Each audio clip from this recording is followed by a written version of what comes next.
Hello and welcome back to Sailing NB. This week we're wrapping up our sail down the wild coast of Borneo, closing in on Kota Kinabalu. But the journey has one last twist for us. Beneath a quiet stilt village we stumble into something shocking. A sea of plastic so dense it barely moves with the tide. A stark reminder of the fragile line between untouched beauty and human reality out here. And if that isn't enough, NV has her own surprises waiting. So come with us on this adventure as we anchor off Gaya Island, step between two worlds just a stone's throw from the city, and take the first steps in tackling our latest boat challenges. This is cruising life, in its raw, unfiltered reality.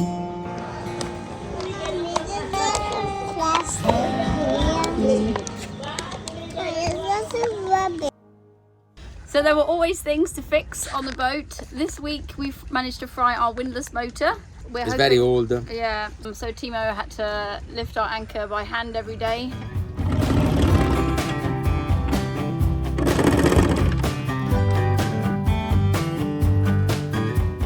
You're going to help Daddy? Yeah. To do what? Fill up the chain.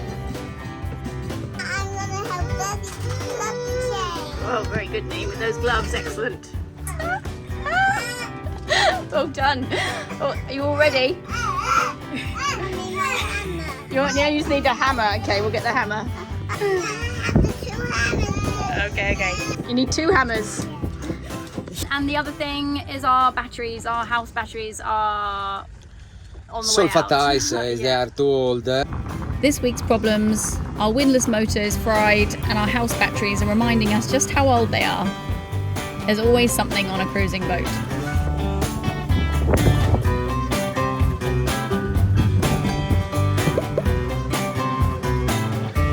Dry battery. Dry. What do you mean dry? Yeah, sorry, I come in your shop. You can be better to speak a bit stupid. Thank you. Is it good? Is it yummy? Guys, look like we are close to approach Kota Kinabalu, where is born Tao. Tao, we're bringing you back to where you were born. This is where your life began, the city of KK. And also we are excited to go back again to visit the town because we need to find a new battery. We have a new engine, you can do 2 alternator but low battery. So we have the decision now whether we make the jump to lithium or whether we do one more lot of...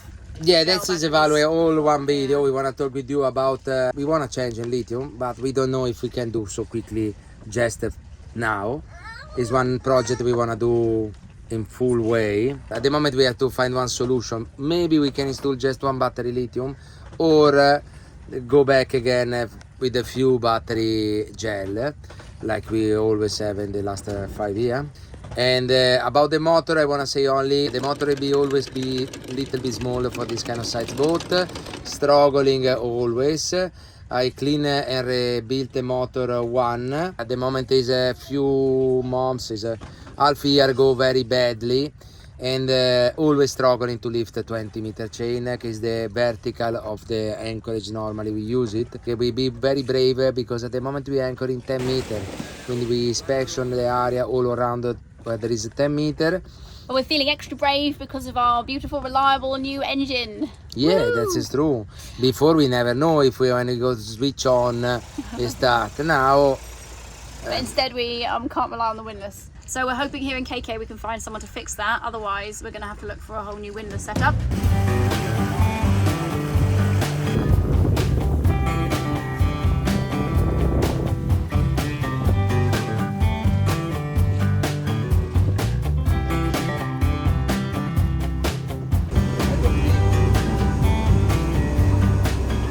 Nemo's at that lovely age where he's starting to take a real interest in how the boat works.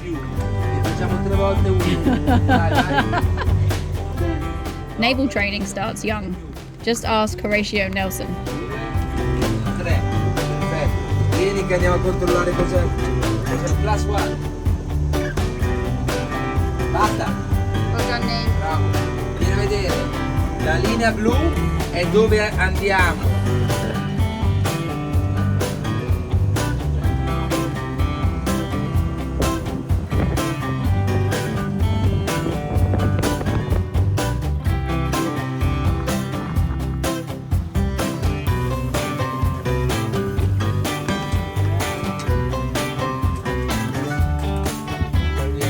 Sheet in the jib towel.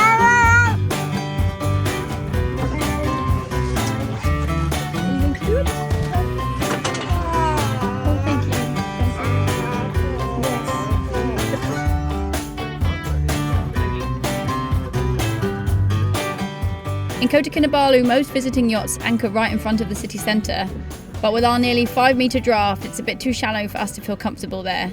So instead we stopped just across the water at Gaya Island.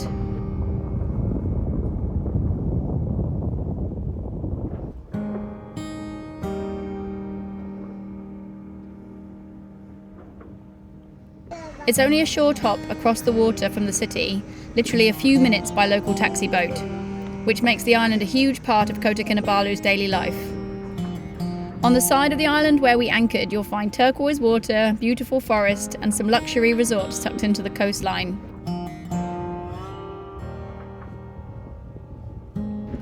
And on the other side, a very different world.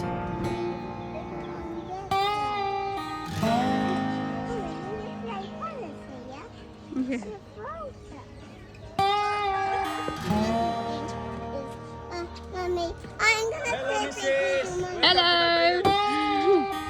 After anchoring in 20 metres, which already had us nervous with a broken windlass, we climbed the muddy hill that separates the resorts from the village tucked behind it, and the island changed instantly.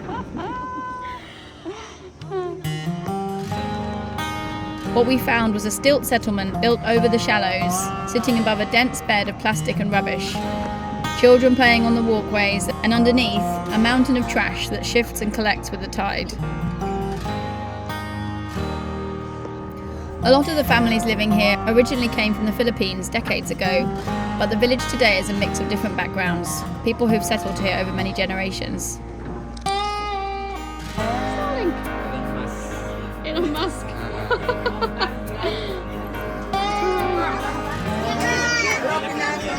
Even though daily life here is tough, people were friendly, curious about us, and busy getting on with things. Many live here because it's close enough to commute into Kota Kinabalu for work, and being so close to the city means there are constant boat trips back and forth, a whole informal transport system taking commuters into Kota Kinabalu every day. As we walked through, we started looking for the way people get to the city.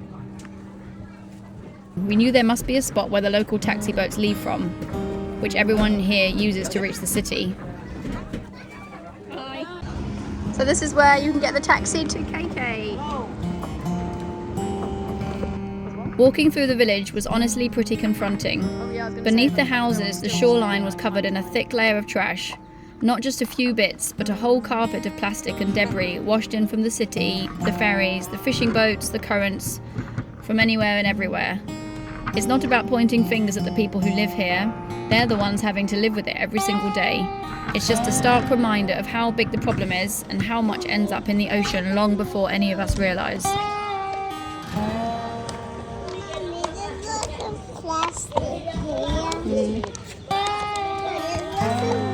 Huge monitor lizard. Somebody's back garden. There he is now. And despite the difficult conditions, what really stood out was the resilience of the people living here. Building lives, routines, and a community in a place that has so little. You're sleeping? It is the baby! I thought it was vegetables! Bless! Oh, it looks happy. Mommy, that is when the baby eats when Mommy gives him some food. Yeah. All the local wildlife, the goats, and all the monkeys.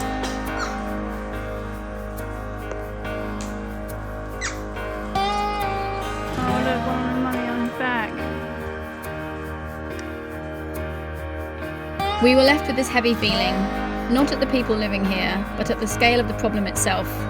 Seeing so much rubbish is a reminder that entire communities are forced to live with the consequences of waste that comes from far beyond their village.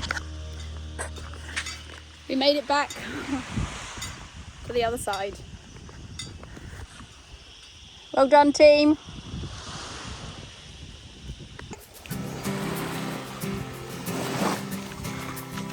Hi. Hi. No, over it. Hi. Are you driving? Who's driving us home? Are you driving us home? Is it going to be you? This side. Yeah.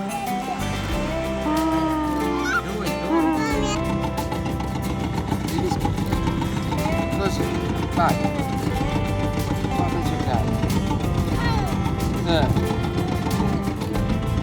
Back aboard NB, it was time to face our own problems. Not only has our windlass motor completely given up, but the shaft bearing is worn and all 5 oil seals need replacing. With around 80 metres of chain out in 20 metres of water, we weren't going anywhere until it was fixed. As Timo pulled the whole windlass apart to bring the motor ashore and service the entire unit, it became pretty clear just how bad the condition really was. Bad enough that we even started wondering whether we should be looking for a second-hand replacement or if we could possibly find a new one locally. If we can't get this sorted, getting our anchor up again is going to be a serious workout. Windlass is out, all out. The oil seal, the low one, is broken, leak. To replace. In town I know where is the shop for the oil seal. This one is burning. We have to open, clean everything before to bring in town. Like this, when I show to the shop, I know they can have a more respect, I believe, to manage to safe. Thanks for coming along on this week's journey. If you enjoyed this glimpse into remote cruising life, don't forget to like, subscribe and hit the bell so you don't miss next week's episode, when Timo and Sons Boat Building Company roll up their sleeves to service the windlass, and Timo heads into Kota Kinabalu to hunt down someone who can actually repair the motor. Because without it, we're not going anywhere. For now, we're settling into life anchored off this island, split between 2 worlds. Luxury on one side, survival on the other, both just a stone's throw from the city. From aboard our ex-Vendée Globe racer turned family home, this is Sailing NB. See you next Sunday at 9 p.m.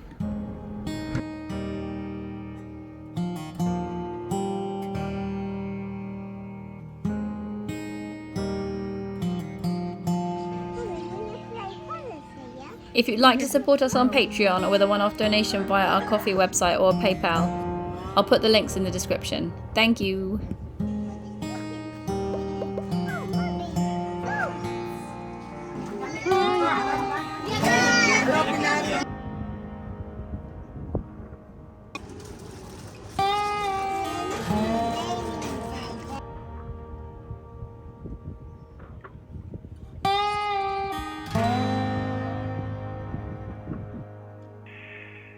What you made?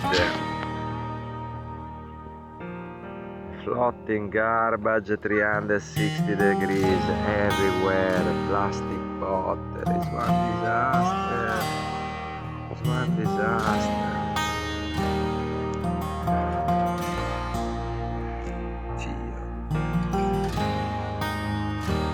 It's crazy. Sometimes when it turns the wind, you are in the wrong bay, in the unlucky bay, it could be full. Now all this stuff I finish on the beach, and nobody collect. We start to deteriorate and mix with the sand, with the vegetation, environment. There is not escape.